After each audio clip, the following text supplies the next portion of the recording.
Senin elinde şaşırdım nereye gider.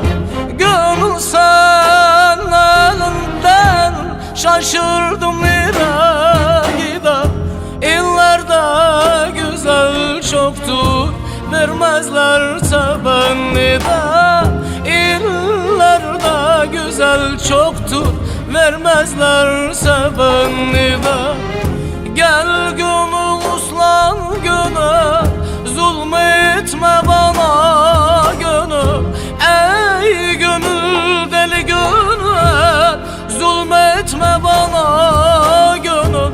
Koşa koşa yoruldum, gelme peşimden gönül. Koşa koşa yoruldum, gelme peşimden gönül.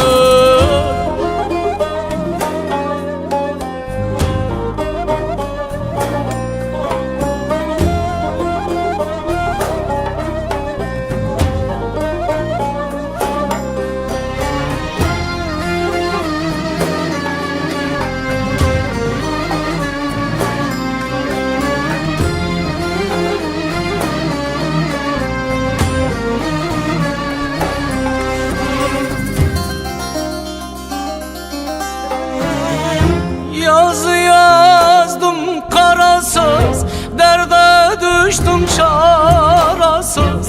Yazı yazdım karasız, derde düştüm çarasız.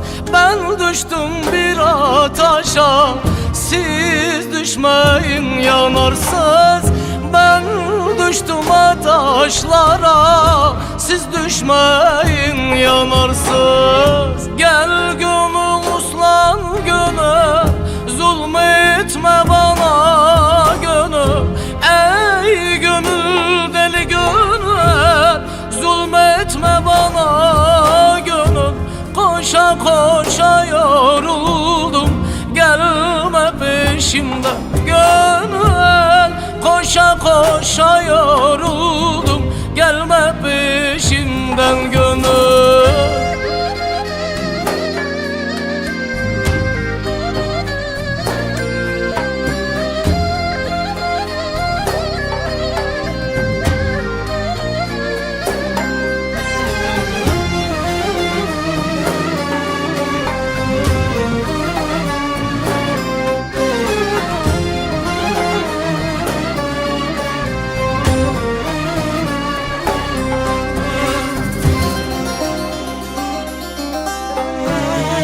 Dağı taş aşarsın, kuşlar gibi uçarsın.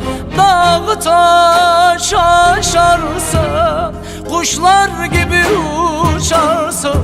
Eski dert kapanmadan yeni dertler açarsın. Eski dert kapanmadan yeni dertler açarsın. Gel gönül uslan gönül, zulmetme bana gönül. Ey gönül deli gönül, zulmetme bana gönül. Koşa koşa yoruldum, gelme peşimden gönül. Koşa koşa yoruldum, gelme peşimden gönül.